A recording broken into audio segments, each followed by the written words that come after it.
여러 의학적 통계에 의하면 질병은 많은 부분 스트레스로 인해서 온다고 합니다.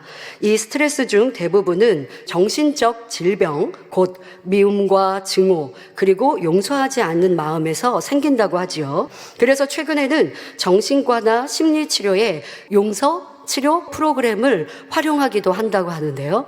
이 치료를 받은 환자들은 분노, 우울증, 근심이 줄어들고 자존감이 높아졌다고 합니다. 이렇게 용서는 마음의 평안과 함께 건강도 가져다 줍니다.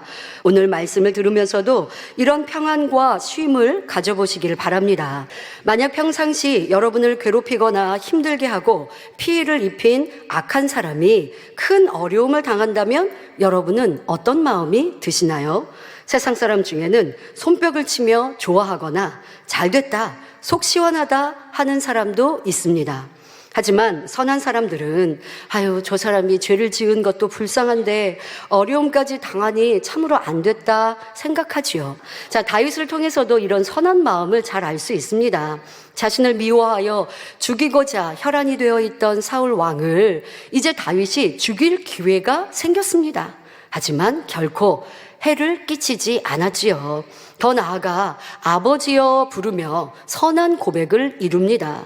하지만 악한 사울은 잠시 감동을 입어 다윗에게 미안해하다가 이내 그 마음이 변하여 아무 잘못 없는 다윗을 또 죽이지 못해 안달입니다. 계속 악을 행하던 사울 왕은 결국 전장에서 죽게 되었고 그 소식을 들은 다윗은 금식하며 애곡하는 것을 볼 수 있습니다. 아무리 나를 힘들게 하고 이유 없이 악을 행한 사람이라도 상대가 해를 당할 때 마음 아파하였던 이런 다윗의 선의 마음이었죠. 그러니 하나님을 사랑하고 사랑받고자 하는 자녀들이라면 용서의 마음을 이루어야 합니다.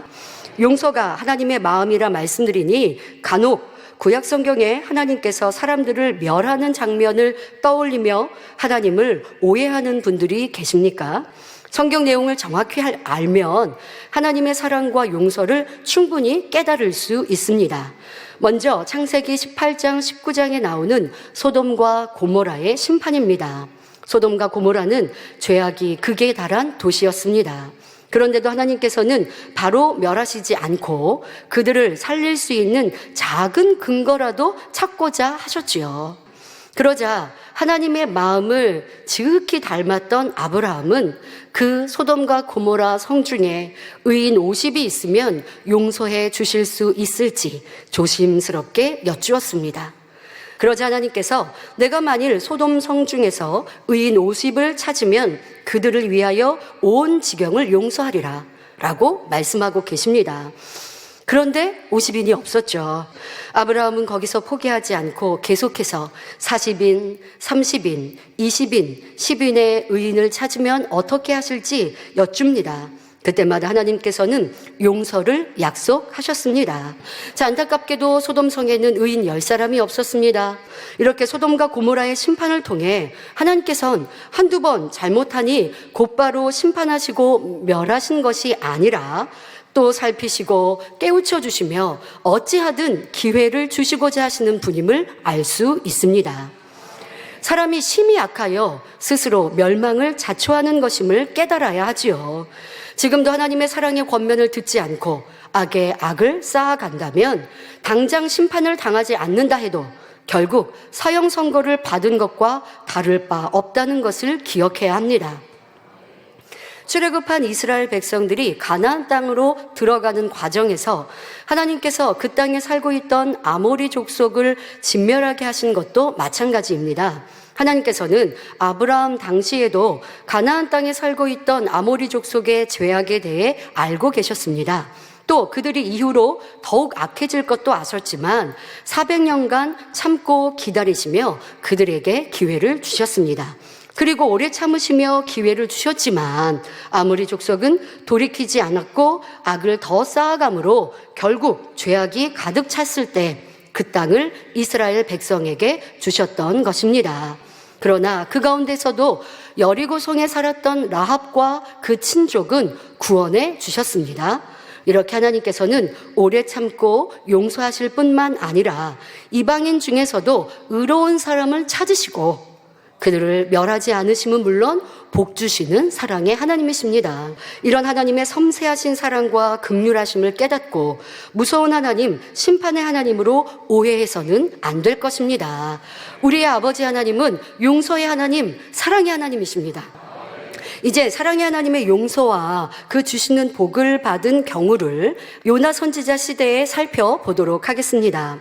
당시 니누에는 이스라엘을 괴롭히던 적국 아수르의 수도였습니다. 이 니누에도 심히 부패하여 그들의 악행이 하나님 앞에 상달될 정도였지요. 하지만 하나님께서는 그들을 곧바로 멸하지 않고 회개의 기회를 주기 위해 요나 선지자를 보내 경고하고자 하셨습니다. 그런데 요나 선지자는 의외의 태도를 보입니다. 니누에로 가라 명하신 하나님의 말씀을 어기고 다시스로 향했지요. 그는 자기 민족을 괴롭히는 적국인 니누에가 멸망당하길 원했기 때문입니다.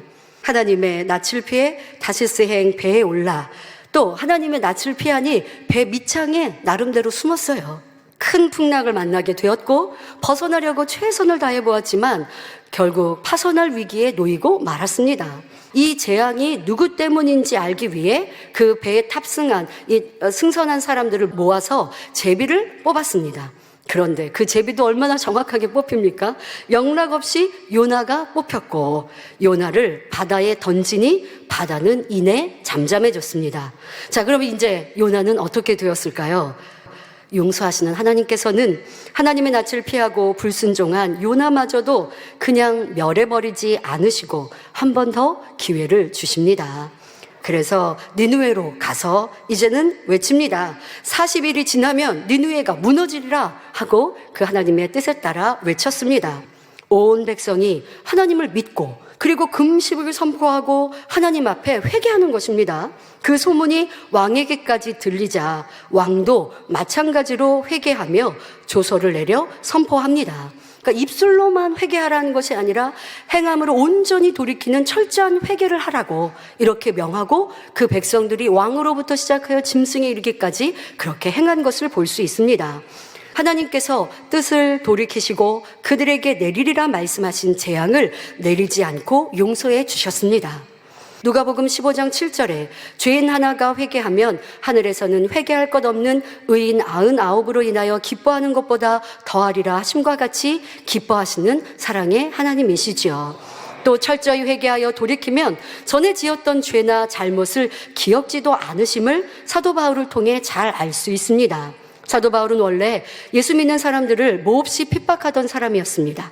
그러나 중심을 보시는 하나님께서 이처럼 위협과 살기가 등등했던 그를 깨트려 예수 그리스도를 전하는 대사도로 만들어 주셨습니다. 또한 철저히 깨닫고 돌이킨 후 그의 지난날의 죄를 이후 다시 묻지 않으셨지요. 요한복음 8장에도 가늠하다 현장에서 잡혀온 여인을 용서하시는 예수님의 사랑이 나옵니다. 예수님께서는 여인을 정죄하던 사람들을 물리치시고는 요한복음 8장 11절에 나도 너를 정죄하지 아니하노니 가서 다시는 죄를 범치 말라 하시며 참된 평안을 주셨지요. 이렇게 하나님은 회개하는 심령을 찾으시며 그가 통해 자복하면 과거의 모든 죄를 묻지 않고 용서하시지요. 우리는 이런 하나님의 용서와 사랑으로 구원받아 하나님의 자녀가 되었습니다. 그런데 이 큰 용서와 사랑을 받은 우리가 아직도 다른 사람을 용서하지 못하고 미워하며 원망하고 원수를 맺고 있다면 이는 하나님의 용서에 감사하는 삶이라 할 수 없습니다. 더더욱 우리가 서로 용서하고 사랑하며 화목을 이룰 때 하나님의 응답을 받을 수 있다 성경은 분명 말씀하십니다. 어떤 사람이 주인에게 1만 달란트 빚을 졌습니다. 이 액수는 평생을 벌어도 도저히 갚을 수 없는 큰 돈입니다. 그런데 주인이 불쌍히 여겨 그 빚을 탕감해 주었지요. 자기에게 100데나리온 빚진 동간을 만났습니다. 그 동간이 엎드려 꼭 갚을 테니 조금만 참아달라고 간청했지만 용서하지 않고 옥에 가두고 말았습니다. 자, 이 일을 알게 된 주인은 다시 그를 불러 이 악한 종아, 내가 빌기에 내가 내 빚을 전부 탕감하여 주었거늘 내가 너를 불쌍히 여김과 같이 너도 내 동간을 불쌍히 여김이 마땅치 아니하냐 하며 노하며 그 빚을 다 갚도록 이러고 옥졸에게 넘겼습니다. 여러분, 이 비유를 통해 우리는 우리 자신을 돌아보아야 합니다. 하나님께서는 나를 구원하시기 위해 독생자 예수님을 십자가에 죽기까지 큰 사랑을 베푸시고 모든 죄를 용서해 주셨습니다. 말로 할 수 없는 큰 용서를 받은 우리가 용서하지 못할 상대의 죄와 잘못이 무엇이 있겠는지요. 그러니 우리는 하나님과 주님으로부터 받은 은혜와 사랑을 늘 기억하여 모든 사람을 사랑하고 용서하며 화목할 때 하나님께서 주시는 평안과 행복, 응답을 받을 수 있는 것입니다. 하나님께서는 죄는 미워하되 사람은 사랑하십니다. 죄를 미워할 수밖에 없음은 그 죄로 인해 우리가 사망으로 떨어지기 때문이지요. 하지만 아무리 악인이라 할지라도 죄에서 돌이켜 진리 가운데 행하기만 하면 용서하심은 물론 복 주시는 사랑의 하나님이십니다. 예수님께서도 상한갈대를 꺾지 아니하시며 꺼져가는 심지를 끄지 않고 끝까지 참고 기다리셨습니다. 자, 용서하지 못함으로 비롯된 미움, 시기, 질투, 판단, 정죄 등 여러 가지 악의 모양을 버리고 이제는 하나님과 화목을 이룰 뿐 아니라 모두와 화목한 여러분이 되시기를 바랍니다.